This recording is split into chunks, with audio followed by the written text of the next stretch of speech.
کس طرح ججز کے ریمارکس سخت سے سخت ہوتے چلے جا رہے ہیں، ان کے فیصلے بتا رہے ہیں کہ ججز کا کیا موڈ ہے، عدالت کا کیا موڈ ہے، عدالتیں اب کسی بھی طرح سے کمپرومائز کرنے کو تیار نظر نہیں آ رہی، اور بڑے واضح احکامات مل رہے ہیں، بڑے واضح حکم مل رہے ہیں۔ اسلام آباد ہائی کورٹ میں دیکھیے شاعر احمد فراد کے حوالے سے کیا کچھ ہوا ہے، اس میں 3 بجے تک، صرف 3 بجے تک وقت دیا گیا، وقت مانگا جا رہا تھا، کچھ دن دے دیے جائیں، وزارت دفاع کی طرف سے بھی ان کی گمشدگی کا معاملہ ہے، ایمان مزاری ان کی وکیل ہیں، شاعر احمد فراد وہ اغوا ہو گئے، لاپتہ ہو گئے، ان کے حوالے سے کیس جسٹس محسن اختر کیانی سن رہے ہیں، سینئر ترین جج ہیں چیف جسٹس کے بعد اسلام آباد ہائی کورٹ میں، اور انہوں نے کہا ہے کہ کیا ہم سب اغوا ہو جائیں گے، اس وقت سے ڈریں، اور پھر انہوں نے حکام سے کہا کہ کیا آپ کا کبھی کوئی پیارا اغوا ہوا ہے، آپ سوچ سکتے ہیں وہ کس تکلیف میں ہوتا ہے، اور انہوں نے حکومت پر بڑی سختی کی اور کوئی وقت نہیں دیا، انہوں نے کہا کہ بندہ تو آپ کو سامنے لانا ہوگا، پیش کرنا ہوگا، اور پھر انہوں نے حکومتی ایجنسیز کا حوالہ دیا، تو بڑے سخت ریمارک سامنے آ رہے ہیں، حکومت کی دوڑیں لگی ہوئی ہیں، حکومت اس وقت بڑی پریشان ہے۔ دوسری طرف 24 مئی کی مہلت کا میں نے جو عرض کیا وہ مریم نواز صاحبہ کو ملی ہے، وزیر اعلیٰ پنجاب جس طرح سے وہ بن گئی سب جانتے ہیں، جعلی مینڈیٹ کے تحت۔ اب جناب مسئلہ یہ ہے کہ جعلی مینڈیٹ پر آ کر بیٹھ گئے لیکن پرفارمنس زیرو ہے، بہت سے کمپرومائزز ہیں، بہت سی پریشانیاں ہیں، لوگ سوال کر رہے ہیں کہ آپ کی کارکردگی کیا ہے، بلکہ آپ تو اس وقت خود عوام دشمن پالیسیز پر چل رہی ہیں۔ بہرحال ہوا یہ ہے کہ لاہور ہائی کورٹ کے چیف جسٹس نے مریم نواز صاحبہ کو 24 مئی تک کی مہلت دی ہے، ورنہ کہا ہے کہ عدالت میں پیش ہو۔ معاملہ ہے ججز کی تعیناتی کا، اور احتساب عدالت کے جج نہیں لگائے جا رہے، کئی پیشیاں ہوئی ہیں، ان میں کوئی پیش رفت نہیں ہوئی، اور اب مریم صاحبہ کو بلانے کا کہہ دیا ہے کہ 24 مئی تک کی مہلت ہے، نوٹیفیکیشن جاری کریں، جن ججز کے نام دیے گئے ہیں وہی جج تعینات ہونے چاہیے۔ یہ تو اب خود ایڈوکیٹ جنرل بھی کہہ دیا جی ہمیں کوئی ان پر اعتراض نہیں ہے، پہلے بات بڑی ہو رہی تھی عجیب و غریب، مریم اورنگزیب صاحبہ نے آ کر کہا کہ جی میں چیمبر میں آپ سے ملنا چاہتی ہوں، یعنی علیحدہ چیمبر میں جا کر بات کرنا چاہتی ہوں، تو چیف جسٹس نے کہا کہ جی جو بات کرنی ہے اوپن کورٹ میں کریں، اور پھر لوگ کہتے ہیں جی انصاف نہیں ہو رہا، ڈیلے ہو رہا ہے، جب آپ ججز ہی تعینات نہیں کریں گے، اتنے عرصے سے آپ کو لکھ لکھ کر تھک گئے، لیکن آپ بہانے مارتے ہیں کہ جی کوئی میٹنگ ہونی ہے، فلاں ہونا ہے، تو جج صاحب غصے میں آئے، انہوں نے کہا کہ آپ میٹنگ کر سکتے تھے، ابھی تک کیوں نہیں میٹنگ بلائی، آج تو آپ کو نوٹیفیکیشن لے کر آنا چاہیے تھا، انہوں نے ایڈوکیٹ جنرل صاحب سے کہا، اور آپ اس طرح سے یعنی جس طرح سب کو لیا جاتا ہے آن بورڈ وہ لے لیتے، تو کمیٹی کے جنہوں نے اپروول دینی ہے ان کے ممبران کدھر ہیں، ان کو کیوں نہیں بلایا گیا، تو لاہور ہائی کورٹ کے ایڈوکیٹ جنرل نے کہا کہ جی میں ابھی بلا لیتا ہوں سب کو آدھے گھنٹے میں، انہوں نے کہا کہ نہیں جی 24 مئی تک کی مہلت ہے، تب تک آپ نوٹیفیکیشن کریں ورنہ مریم صاحبہ کو بلانا پڑے گا۔ مریم صاحبہ کے اور کارنامے کیا ہیں اس پر میں بعد میں بات کرتا ہوں، لیکن سابق وزیر اعظم کی گرفتاری یہ بہت بڑی خبر ہے، بہت بڑی خبر ہے، اور سب سے زیادہ پڑھی جانے والی خبروں میں بھی شامل ہے کہ سابق وزیر اعظم سردار تنویر الیاس خان کو گرفتار کر لیا گیا ہے۔ آزاد کشمیر کے یہ سابق وزیر اعظم ہیں، اور تحریک انصاف میں ہوتے تھے، پھر آئی پی پی میں چلے گئے، اور عمران خان صاحب کو جن لوگوں نے دغا دیا، دھوکہ دیا، ان میں یہ پیش تھے، حتیٰ کہ کچھ لوگ تھے آئی پی میں چلے گئے، اس کے بعد ایکٹیو نظر نہیں آئے، جس طرح آپ نے علی زیدی کا دیکھا ہوگا، خاص طور پہ فواد چودھری، اس طرح کے اور بہت سے لوگ، فواد چودھری تو اب بالکل تحریک انصاف کے ساتھ کھڑے ہیں، لیکن سردار تنویر الیاس خان یہ ان لوگوں میں شامل ہیں جو بھرپور طریقے سے کوشش کرتے رہے کہ تحریک انصاف کے لوگوں کو توڑا جائے، اور یہ آئی پی پی میں بڑی اہم پوزیشن، استحکام پاکستان پارٹی جو بنائی تھی اس میں بڑی اہم پوزیشن ان کو دی گئی، اور اب حال یہ ہوا ہے کہ خاندانی تنازع پر، قبضے کی کوشش پر، سینٹورس مال جو اسلام آباد کا سب سے مشہور و معروف اور بڑا مال ہے، شاپنگ مال ہے، وہاں پر فوڈ کورٹس بھی ہیں، بچوں کے لیے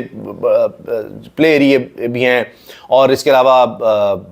بہت سے آفیسز کے لیے، رہائش کے لیے، اس طرح وہاں پر اکوموڈیشن ہے، بہت بڑے مال ہے یہ، تو وہاں پر انہوں نے قبضے کی کوشش کی، یعنی اپنے بھائی کے خلاف ہی، اپنے والد کے خلاف ہی قدم اٹھایا، اندازہ لگائیے آپ۔ تو اب یہ گئے تھے، کچھ لوگوں کو ساتھ لے گئے تھے، لیکن سب کچھ الٹا پڑ گیا، مقدمہ درج ہو گیا، اور مقدمہ درج ہونے کے بعد اب ان کی گرفتاری ہو گئی، حتیٰ کہ ان کو تھانے لے جایا گیا، پھر تھانے میں جناب وہاں پر باہر لوگ آئے، ظاہر ہے بڑے امیر ترین لوگوں میں شامل ہیں، اور ان کو اہم پوزیشنز بھی ملی کئی دفعہ حکومتی سطح پر، تو خیر اب جناب تھانے بھی یا ان کے گھر بھی ان کے کارکن وغیرہ آ گئے، لیکن کچھ نہیں ہو سکا، اور ان کو پھر مجسٹریٹ کے آگے پیش کیا گیا ہے۔ اب لگتا ہے کہ معاملہ لمبا چلے گا، اور یہ خاندانی جھگڑا نظر آ رہا ہے کہ جی کس نے سینٹرس مال پر قبضہ رکھنا ہے، تو انہوں نے جا کر دھاوا بول دیا، کچھ لوگوں کو ساتھ لے گئے، توڑ پھوڑ کرنے کی کوشش کی، قبضہ کرنے کی دفاتر پر کوشش کی، اور وہ وہاں پر سیکورٹی کے لوگوں نے ناکام بنائی، اور اس کے بعد الٹا ان پر مقدمہ درج ہو گیا، اب ان کی گرفتاری بھی ہو چکی ہے۔ آپ دیکھیں کہ کتنے لوگ عمران خان کو دھوکہ دینے میں آگے تھے، اور آج ان کا حال کیا ہے۔ سب سے زیادہ خطرناک کام جو تھا، کہا گیا کہ جی وہ پرویز خٹک نے کیا ہے. اس نے تو جناب تحریک انصاف پارلیمنٹری بنا دی ہے اور بڑے بڑے تجزیہ کار کہہ رہے تھے کہ سارے لوگ اس میں چلے جائیں گے. خیبر پختونخوا تو ختم ہو گیا, صفایا ہو گیا تحریک انصاف کا, ختم شد. عمران خان کی کہانی ختم ہو گئی, یہ ہو گیا وہ ہو گیا. آج کہاں ہے پرویز خٹک؟ یعنی یہ باتیں ہوئی تھی کہ جی گورنر ان کو شاید لگایا جائے, وہ پیپلز پارٹی میں جائیں گے گورنر, کیونکہ انہوں نے کہا میں نے بڑی قربانی دی ہے, میں برباد ہو گیا ہوں, اب تو کونسلر کا الیکشن نہیں لڑ سکتے. وہ بھی نہیں ہو سکا, گمنامی میں چلے گئے ہیں, کہیں کچھ پتہ نہیں چل رہا. جو جتنا ایکٹیو تھا وہ اتنا آپ دیکھیں کہ پیچھے چلا گیا ہے. حتیٰ کہ اگر آپ دیکھیں جو بہت سخت بولتے تھے ان میں فیاض حسن چوہان کہاں گئے, فردوس عاشق اعوان کہاں ہیں, جو صدر تھا پارٹی کو لیڈ کر رہا تھا جہانگیر ترین وہی فارغ ہو گیا. اس نے ہمیشہ کے لیے سیاست کو خیر بات کہہ دیا. اب پتہ نہیں حوصلہ دینے کے لیے وہ اکنامک ایڈوائزری کونسل بنائی ہے اور جس میں جو لوگ شامل کیے ہیں وہ سارے مالدار لوگ, وہ کیا بنائیں گے؟ یعنی ویسے لوگ جو باہر $12.5 ارب کی سرمایہ کاری لے گئے ہوئے ہیں صرف دبئی میں ہی, یا کہا جاتا ہے کہ جن کی وجہ سے سارا یہاں پاکستان میں اسکینڈل بنتا ہے, ان لوگوں کے ہاتھ میں آپ ایڈوائزری کونسل دیں گے. انہوں نے کیا ایڈوائز کرنی ہے؟ انہوں نے اپنے فائدے کے لیے ایڈوائز کرنی ہے. امیر ترین لوگوں کو شامل کر لیا گیا. تو گزارش کرنے کا مقصد یہ ہے کہ آپ دیکھیے کیا حال ہوا ہے. عمران اسماعیل, علی زیدی, ایک لمبی فہرست ہے جو چھوڑ کر گیا, پچھتا رہے ہیں, واپس آنا چاہتے ہیں. فواد چودھری کا تو قصہ ہی اور ہے, وہ کہتے ہیں ہماری تو کہانی بھی سامنے نہیں آئی, وہ اس طرح کبھی ایکٹیو ہی نہیں ہوئے, جیلیں بھگتی ہیں انہوں نے, بڑے کیسز بھگتے ہیں, اب بھی کیسز میں پیش ہو رہے ہیں. اور جس طرح اب تحریک انصاف کا دفاع کر رہے ہیں یا مخالفین کو لتاڑ رہے ہیں, اس طرح تو تحریک انصاف بھی نہیں کر سکتی. یعنی جو ان کے لوگ ہیں وہ اتنی ترجمانی نہیں کر سکتے جتنی فواد چودھری کر رہے ہیں ایک ایک بات پر, کہ جی میاں نواز شریف تو 1985 سے لے کر ہر حکومت گرانے میں پیش تھے,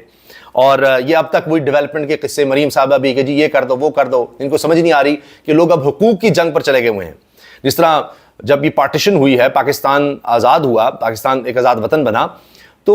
اس وقت یہ تو نہیں تھا کہ انگریزوں کو کہا جاتا تھا جی سڑکیں نہیں بنائی آپ نے پوسٹ آفس کا ٹھیک نظام نہیں ہے, ریلوے نہیں ہے. انہوں نے بڑے زبردست نظام دیے تھے, آج تک وہی نظام چل رہے ہیں, بلکہ ہم نے برباد ہی کیے ہیں, اس کو بہتر نہیں کر سکے. نہری نظام دیکھیں تو بات یہ نہیں تھی, بات حقوق کی تھی, جنگ کی تھی, حقوق کی جنگ کی تھی, آزادی کی تھی. تو اب حقوق کے لیے لوگ نکل رہے ہیں, تو ان کو سمجھ نہیں آ رہی ہے کس جگہ پر کھڑے ہیں, لوگوں کی سوچ کہاں چلی گئی ہوئی ہے. تو یہ